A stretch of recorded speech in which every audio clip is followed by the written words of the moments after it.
So welcome to this thought shop on compassion arriving at each other's doors. And I'm going to start with a little poem by Rumi that was versionized by Daniel Ladinsky. Where am I going on this glorious journey? To your house, of course. To your house. Where am I going on this glorious journey? To your house, of course. To your house. And there it is, on this glorious journey, what we call our life. Where are we going? We're going exactly to each other's homes. We are, as Ram Dass says, all of us walking each other home. And I feel like that is the basis of compassion, which literally means, I'm assuming, as many of you know, to suffer with. And I think that as we walk each other home, as we are on this glorious journey together, it's easy sometimes to do that when the person whose house we're walking toward, when the person who's on the path next to us is having a really great, easy, fun time. But compassion comes in when we're willing to meet that person as they suffer, as they struggle, as they meet in the most vulnerable ways what it is to be human. And why compassion? Why this topic right now? Partly because I think, as many or all of you know, have been having 4 months ago tomorrow, my son took his life. And in this last 4 months, I have been met with such incredible compassion. So many people coming alongside and saying, I'm here with you. I have never been more grateful for the human leaning in toward compassion. So I want to thank every one of you who has helped me on that journey so far. And it made it feel essential for me to think of poems that are about compassion that help broaden our ideas about it. What is this compassion? Where are the invitations? What keeps us from being compassionate and what pulls us in? How do we do it and why do we do it? And that's what we'll be exploring in the poems as we move forward for the next 40 minutes or so. So we're going to start. These are almost all poems by other people. And I have a couple of my own tucked in here, but I want to start with a poem by Danusha Lamaris. Her most recent book, Bonfire Opera, is so yummy. And but this is a poem even newer than her newest book. This is Nothing Wants to Suffer. And it appeared in Guarlingo, the Sunday poem, which is edited by James Cruz, who we'll hear more about later on. But this is Nothing Wants to Suffer. Nothing wants to suffer. Not the wind as it scrapes itself against the cliff. Not the cliff being eaten slowly by the sea. The earth does not want to suffer the rough tread of those who do not notice it. The trees do not want to suffer the axe, nor see their sisters felled by root rot, mildew, rust. The coyote in its den, the puma stalking its prey, these too want ease and a tender animal in the mouth to take their hunger, an offering one hopes made quickly and without much suffering. The chair mourns an angry sitter, the lamp a scalded moth, a table the weight of years of argument. We know this, though we forget. Not the shark nor the tiger, fanged as they are, nor the worm. Content in its windowless world of soil and stone, not the stone resting in its riverbed, the riverbed gazing up at the stars, least of all. the stars, ensconced in their canopy, looking down at all of us, their offspring, scattered so far, beyond reach. That was Nothing Wants to Suffer by Danusha Lamaris. And it felt important to me, I suppose, to start with this poem because it brings in not just the human world, but the more than human world. It brings in the natural world, the earth that we live on, and all its inhabitants. I guess at this time, well, at all times, it feels important to ground ourselves here on the earth, our home, and to notice this beautiful observation. Nothing wants to suffer. In fact, the Dalai Lama himself has this beautiful quote about how nothing wants to suffer. And Danusha Lamaris's title itself is coming from Linda Hogan, poet, essayist. And this is from her book, Dwellings, A Spiritual History of the Living World, in which she writes, "The earth wants peace. The birds who eat the corn do not want poison. Nothing wants to suffer."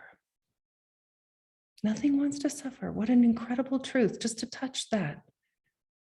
How blameless every single one of us are in our suffering. None of us choose that.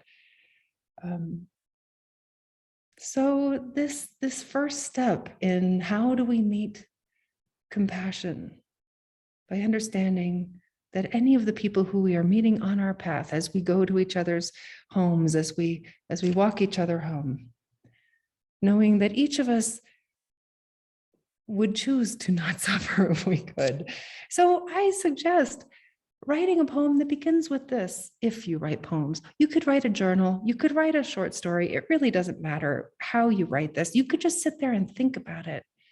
This phrase, nothing wants to suffer, and see what shows up. Or you could change it to the human world. No one wants to suffer. And see what happens when you just write that phrase and see what happens next. There's a saying that we have that the way you do one thing is the way you do everything. And I am not totally sure that that's true. However, I do believe that the way that we meet a blank page has a lot to teach us about the way that we meet everything else. And when we sit down to write, our willingness to be open, our willingness to not know how it will end, our willingness to tell the truth, and our willingness to practice and know that we may never, ever, ever get it right. That I trust. And so this next poem is by Donna Hilbert. And it's a poem about how we might do one thing and how that might relate to how we do anything else. In this case, it's Instructions for Pie. And I'm just going to show you her brand new book. This is Threnody by Donna Hilbert. It just came out. I love this book. And in fact, I really love Donna Hilbert's poems. And I think Donna Hilbert might be here. And if you are, dear Donna Hilbert, maybe you will put a link into the chat box so people know how they might purchase Threnody and in the way that best is most advantageous to you. Oh my goodness, the cat, she is really just as I thought she'd be. This is Instructions for Pie. Treat dough gently. Love it. Like the baby in your dreams. Choose fruit of the season. Today, peaches. Tomorrow, apples will be green. And always, there are lemons. Come a sudden summer rain, meringue falls like a hill of snow. Don't despair. The filling will still be delicious with soft, tart sweetness below. That was Instructions for Pie by Donna Hilbert from her most recent book, Threnody. I love the way that this poem invites us to meet any act with compassion. To even making pie, right? She says, treat the dough like a baby in your dreams. And then she brings up how external conditions, in this case the weather, might make the meringue fall. And then this beautiful phrase, don't despair, exclamation point, by the way, don't despair, exclamation point. The filling will still be delicious. Boy, I wish maybe I should tattoo don't despair on my, right here on my palm. So a possibility for doing your own writing with this, to think about how you treat the world.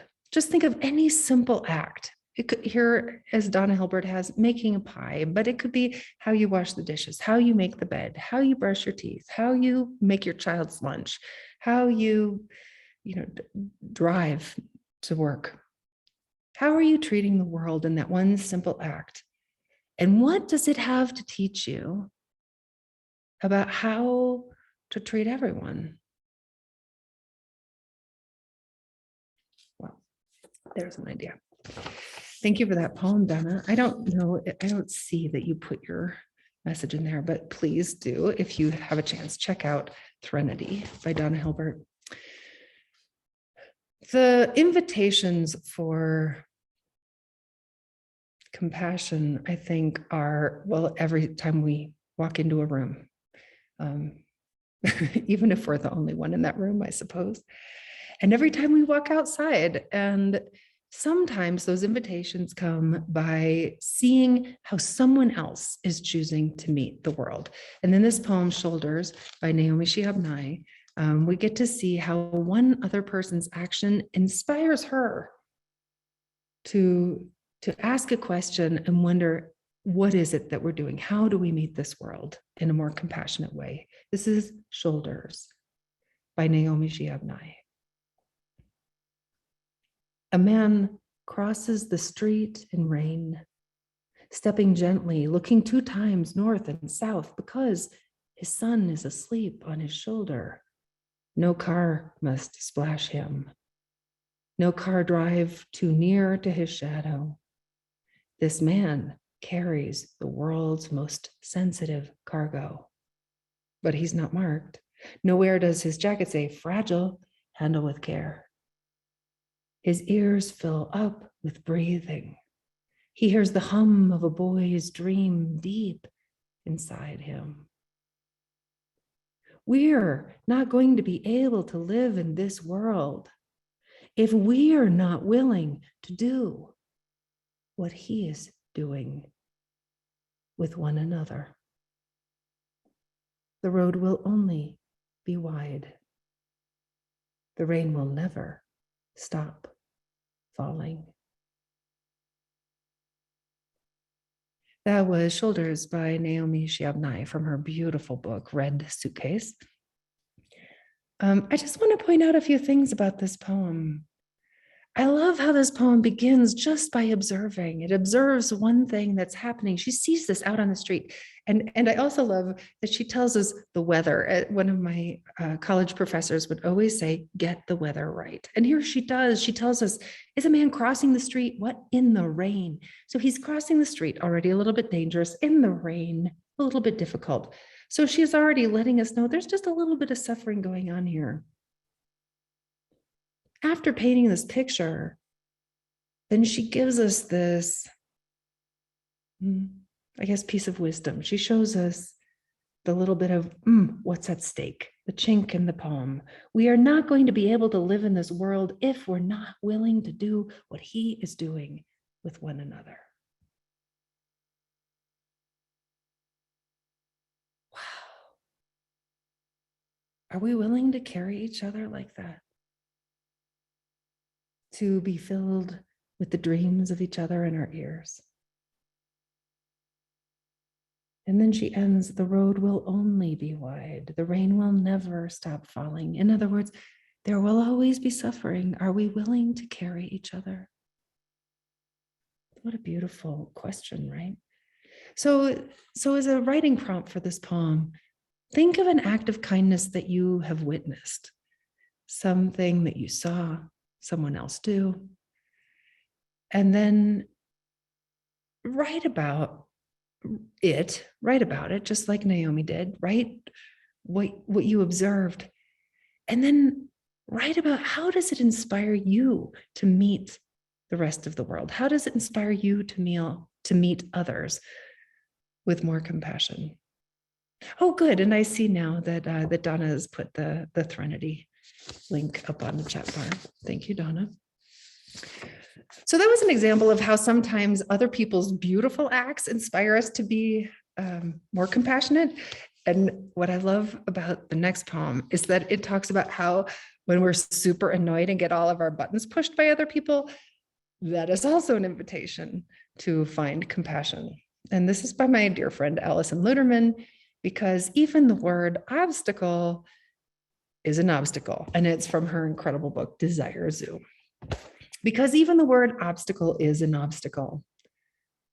Try to love everything that gets in your way. The Chinese women in flowered bathing caps, murmuring together in Mandarin, doing leg exercises in your lane while you execute 36 furious laps, one for every item on your to-do list. The heavy-bellied man who goes thrashing through the water like a horse with a harpoon stuck in its side, whose breathless tsunamis rock you from your course. Teachers, all, learn to be small and swim through the obstacles like a minnow without grudges or memory. Dart toward your goal. Sperm to egg, thinking obstacle is just another obstacle. Try to love the teenage girl lounging idly against the ladder, showing off her new tattoo, cette vie est la mienne. This life is mine. Be glad you'll have that to look at the rest of her life. And keep going, swim by an uncle in the lane next to yours who is teaching his nephew how to hold his breath underwater. Even though kids aren't allowed at this hour. Someday, years from now, this boy who is kicking and flailing in the exact place you want to touch and turn will be a young man at a wedding on a boat, raising a champagne glass in a toast when a huge wave hits, washing everyone overboard. He'll come up coughing and spitting like he is now, but he'll come up like a cork, alive. So your moment of impatience must bow in service to a larger story, because if something is in your way, it is going your way, the way of all beings, toward darkness, toward light. That was Because Even the Word Obstacle is an Obstacle by Allison Luderman from her book Desire Zoo. And boy, I love this line that comes about a third of the way through. Teachers all. Probably one of the biggest questions that I ask of any object in the world. It's one of my favorite things to ask when I'm starting to write a poem, or by the way, when I'm having a nightmare. I ask, what do you have to teach me? What do you have to teach me? These things that annoy us, these things that scare us. What do you have to teach me? And in this case, Allison finds a way for them to teach her this most beautiful truth, that our own impatience, our fear, our frustration must bow in service to a larger story, knowing that, as she says, all things are going your way, the way of all beings toward darkness, toward light. So this is kind of a fun one, by the way, to think of a person who annoys you. Think of someone who drives you absolutely nuts. You don't have to know them, of course, or you could. It doesn't really matter. For me, it's certainly the people who are driving slow in front of me. I'm a ridiculously aggressive driver. And so think about a person who annoys you and write a little bit about that annoyance. Go all the way in. Just let yourself go, get as fussy as you want. And then notice the invitation to see how this person is, as Allison says, going your way. Imagine how the two of you together are, as she says, in service to the larger story. I've written quite a few poems just like this because it seems that I have many, many invitations to be compassionate that are started by feeling really bothered by somebody else. Sometimes these invitations are small and just kind of frustrating, slightly annoying. Sometimes these are much larger heartbreaks. And I want to not just nod, I want to deeply honor how very difficult it can be to be compassionate to people who have deeply hurt us, to people who we can't imagine ever understanding, to people who push every single button we have and wound us, the people who feel like they have wounded us. And how do we find compassion for that and for them? This is a poem by our past poet laureate, Juan Felipe Herrera. This is a poem called At the Crossroads. It's the Crossroads, a sudden American poem. This poem was first published in a Poem a Day by the Academy of American Poets, but I wanted to just show a few of Juan Felipe Herrera's books, Half of the World in Light, and then this one more recently, Notes on the Assemblage, and just encourage you, especially if you're interested in poems that really do touch what it is to be compassionate to everyone. I feel like this is one of his greatest gifts as a poet. And this is At the Crossroads, a sudden American poem. Rest in peace, Philandro Castile, Alton Sterling, Dallas police officers Lauren Ahrens, Michael Kroll, Michael J. Smith, Brent Thompson, and Patrick Zamaripa, and all their families, and all those injured. Let us celebrate the lives of all. As we reflect and pray and meditate on their brutal deaths. Let us celebrate those who marched at night, who spoke of peace and chanted Black Lives Matter. Let us celebrate the officers dressed in blues, ready to protect.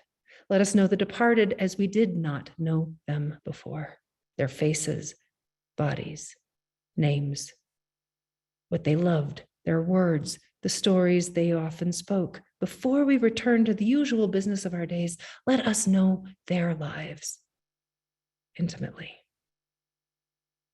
Let us take this moment, and impossible as it may sound, let us find the beauty in their lives, in the midst of their sudden and never imagined vanishing. Let us consider the Dallas shooter, what made him, what happened in Afghanistan, what flames burned inside. Who was that man in Baton Rouge with a red shirt selling CDs in the parking lot? Who was that man in Minnesota toppled on the car seat with a perforated arm and a continent-shaped flood of blood on his white tee? Who was that man prone and gone by the night pillar of El Centro College in Dallas? This could be the first step in the new evaluation of our society. This could be the first step in all our lives.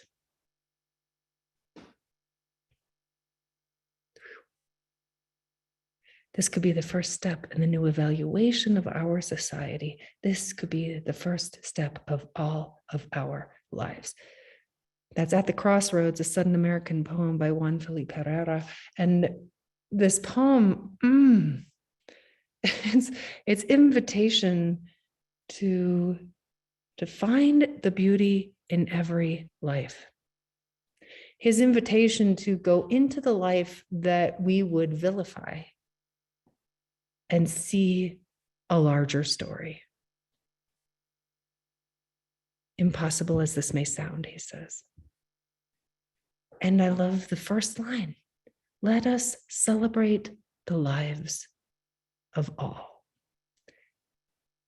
What an incredible invitation he's offering to all of us, even when it seems impossible. What feels impossible to you? Who is the person that feels the absolute most impossible for you to feel compassion toward?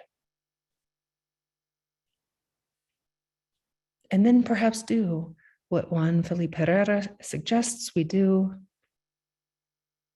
Let us find the beauty in their lives. Could you write yourself into, if not the real story, perhaps your the potential of their story? An alternative is to take any story that you are having a hard time, because I understand that might be too hard. If that's too hard, I get it. That might just be too hard. And if it is, then you could write about any story, any person that you think absolutely not, I could not feel compassion for that person.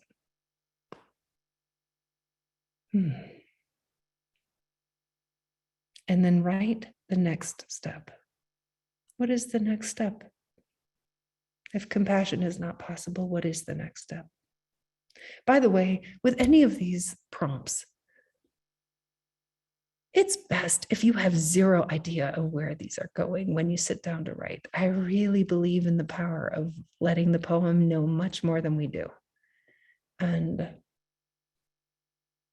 especially in a poem that's going to be as difficult, I think, to write as this one is, to write it with deep, deep authenticity, to only write the next true thing, not what you've been told, but what you feel right here, the most true thing. What is the truest thing?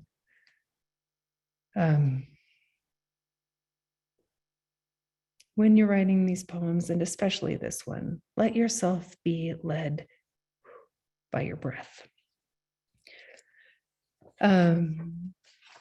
When we are unable, I think, then to see into someone else's life, we may not know the life of the person who we're having a hard time being compassionate toward. I suppose that's what I was thinking about when I wrote this poem. It's a poem about watching my friend who I knew was suffering enormously. And I was watching her in public thinking, no one would ever know.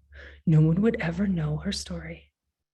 This is watching my friend pretend her heart isn't breaking. On Earth, just a teaspoon of neutron star would weigh 6 billion tons. 6 billion tons equals the collective weight of every animal on Earth, including the insects, times 3. 6 billion tons sounds impossible until I consider how it is to swallow grief. Just 1 teaspoon and one may as well have consumed a neutron star. How dense it is, how it carries inside it the memory of collapse. How difficult it is to move then. How impossible to believe anything could ever lift that weight. There are many reasons to treat each other with great tenderness.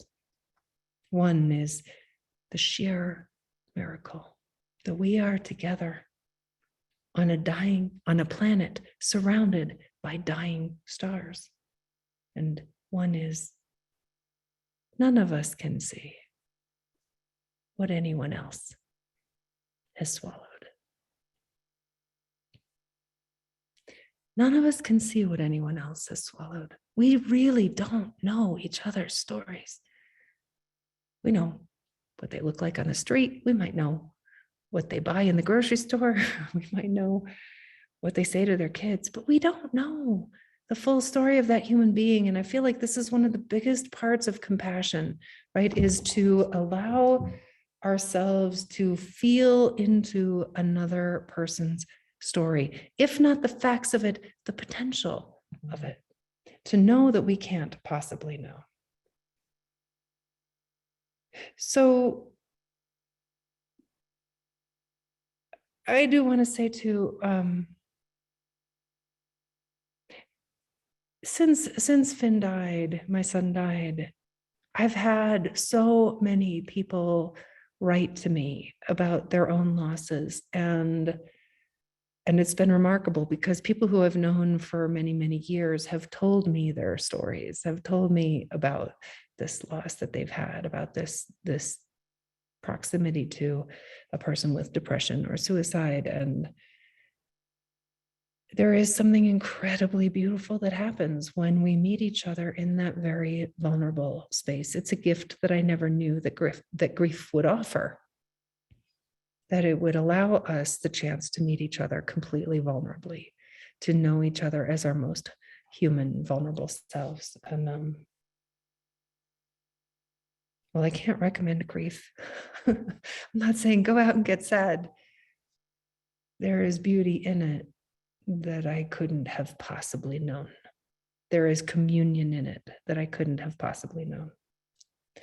And I suppose in that spirit, then, knowing of your own story, knowing of your own grief, this is a writing prompt then, when you go into a store, when you go down the street, when you go into school, and you see people whose stories you don't know, knowing that they may be in incredible pain, how will you meet them? How will you choose to meet another human being, knowing they are just as vulnerable, just as wanting to not suffer as you? There's a beautiful poem by Ellery Akers. I had never seen it before I read this book, a gorgeous book by James Cruz, Healing the Divide, poems of kindness and connection. It's a gorgeous anthology. And this is the first poem in the book, The Word That Is a Prayer. One thing you know when you say it, all over the earth, people are saying it with you. A child blurting it out as the seizures take her, a woman reciting it on a cot in a hospital. What if you take a cab through the Tenderloin at a streetlight? A man in a wool cap, yarn unraveling across his face, knocks at the window. He says, "Please." By the time you hear what he's saying, the light changes, the cab pulls away, and you don't go back, though you know someone just prayed to you the way you pray. Please. A word so short, it could get lost in the air as it floats up to God like the feather it is, knocking and knocking and finally falling back to earth as rain, as pellets of ice soaking a black branch, collecting in drains, leaching into the ground, and you walk in that weather every day. The Word That Is a Prayer by Ellery Akers. One thing I love about this poem is that it does honor that just one word, please, unites all of us. And I love too that it suggests that we are surrounded as all these feather-like prayers fall like rain and pellets of ice back to the earth. We are surrounded by each other's prayers, and that we are the ones who are called on to make those prayers come true. In fact, in this line, right in the heart of the poem, someone just prayed to you the way you pray. This honoring that we, each of us, are the potential instruments of God, right? That we are the ones who are being asked to honor prayers. Notice, this is a prompt if you choose, the next time you say please. Notice how it links you with all other people who say please. In any language, on any continent, of any age. How does that one word link you with every other human being? One of the hardest ways for us to be compassionate, I think, is toward ourselves. And I love this poem by James Cruz, Self-Compassion. And well, I'll just read it. My friend and I snickered the first time we heard the meditation teacher, a grown man, call himself honey. with a hand placed over his heart to illustrate how we too might become more gentle with ourselves and our runaway minds. It's been years since we sat with legs twisted on cushions, holding back our laughter, but today I found myself crouched on the floor again, not meditating exactly, just agreeing to be still, saying, honey, to myself. Each time I thought about my husband displayed on the couch with aching joints and fever from a tick bite. What if he never gets better? Or considered the threat of more wildfires, the possible collapse of the Gulf Stream, and then remembered in a few more minutes I'd have to climb down to the cellar and empty the bucket I placed beneath a leaky pipe that can't be fixed until next week. How long do any of us really have before the body begins to break down and empty its mysteries into the air? Oh, honey, I said, for once without a trace of irony or shame. The touch of my own hand on my chest, like that of a stranger, oddly comforting, in spite of the facts. That was Self-Compassion by my beloved friend James Cruz. And I was just teaching that poem in a class last night where we talked about the power of using a word, a little term of endearment for yourself. Oh, honey. Or perhaps you already have some word that you hear other people, like I have this beautiful mother-like voice that talks to me. It says, oh, sweetheart. Or when I talk to other people, I darling them all the time. Oh, darling, oh, darling. Very hard time calling myself darling. If you read my poem this morning, you'll know that that's true. But we also talked about the beauty of saying your own name. Oh, Rosemerry. To say your own name as a term of endearment. And even just as one of the men in class last night, Andy, pointed out, just that word, oh, just to add the oh, how much tenderness that can bring. So the invitation here is to think about a situation where you're having a very hard time being compassionate with yourself. Right into that, let yourself go all the way in. And then see if it's possible. Use a term of endearment, one that you hear or one that you try to use, or even your own name.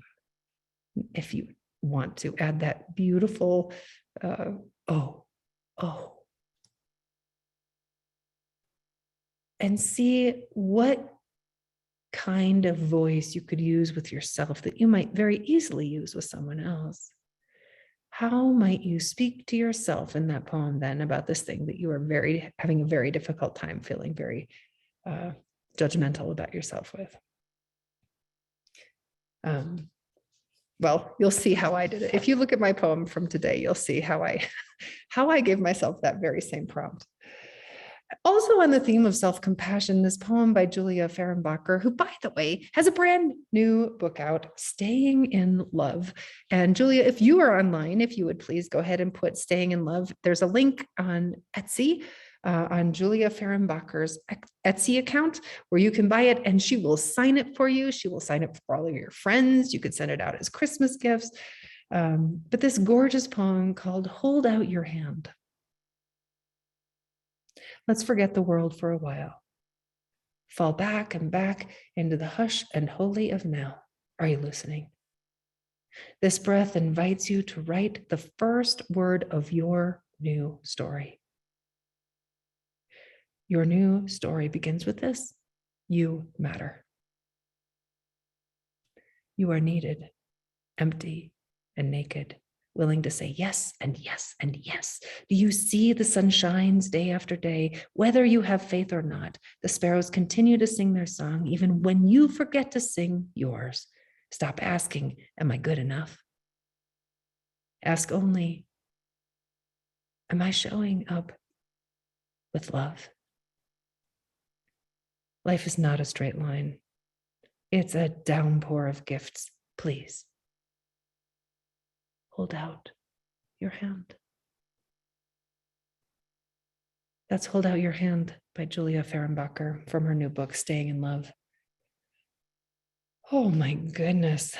This is such a beautiful invitation she gives us to write our new story.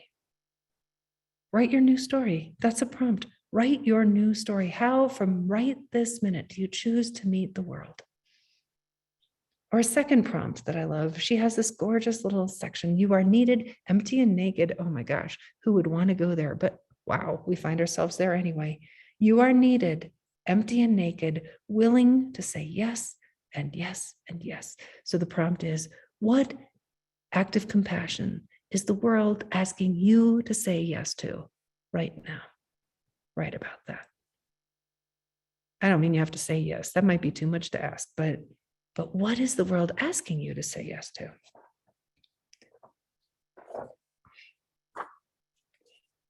The last year has certainly asked us to say yes in many different ways. And the last year and a half, 2 years, I guess, since COVID started, really, compassion looks different than it used to. I mean, now I feel like I'm hugging everybody again, but it was hard. It was hard to not touch each other. It was hard to show each other compassion differently. And I love that about this poem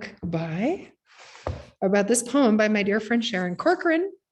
This is from her new book, The Two Worlds. And this poem is called Compassion, and it's about how COVID changed things. Compassion has to take such different forms these days. Displays of affection, too. In lieu of hugs, when friends meet, feet apart, we touch our own hearts. We embrace our own arms. And when I hear of friendships frayed over measures of protection, I realize this mask is a badge of caution, yes, but also care. All of us, everyone I meet or merely pass, is moving through a sea of mystery. Each bubble of breath may be mine, maybe yours, but ultimately, we know this now, is ours. How did the pandemic change your sense of compassion? How did the pandemic change how you show compassion? Did it? Maybe it didn't. But I feel like that's an interesting thing for us to evaluate. It's such a big part of all of our lives these days. How did we used to show compassion? How did that change during COVID? Has it changed back? Has it changed back? And this last poem I'm going to share tonight, one of mine. And I guess this goes to the why of compassion. Why should we choose to meet each other as we walk each other home? Why should we choose to meet each other in our darkest places? Why should we meet the suffering of others? Well, I guess this is my answer. This is a poem called As You Have Done for Me. And if you would, go ahead and just please put your hand, if it's not too weird for you. If it is too weird for you, that's okay. You don't have to. But if you would, go ahead and put your hand on your heart. You can imagine I'm putting my hand on your heart, and you can imagine putting your hand on mine. Just like that. As you have done for me. If you were here, I would put my hand on your heart and hold it there. Hold it until our breaths become a single tide. Hold it there until I could feel the moment when you remember your infinite value. It's so easy to forget we are a treasure, so easy to lose track of our own immeasurable worth. The chest rests shut. We think we are empty. Amazing how easily we are fooled into believing we are paupers. Sometimes it takes another to remind us we have always been not only the treasure, but also the key. Though the hinges are a metaphor, the treasure is not. We were made open to share our priceless gift, to press our hands to each other's hearts until we all remember. Oh, friends. Well, on that note, with me pressing my hand at your heart, and in honor of all of you who have pressed your hands into mine, and in honor of all of us who dare to press our hands to each other's hearts and to our own, I want to thank you for joining me tonight. I want to thank SHYFT for hosting this. I want to thank every poet whose poem that I shared tonight.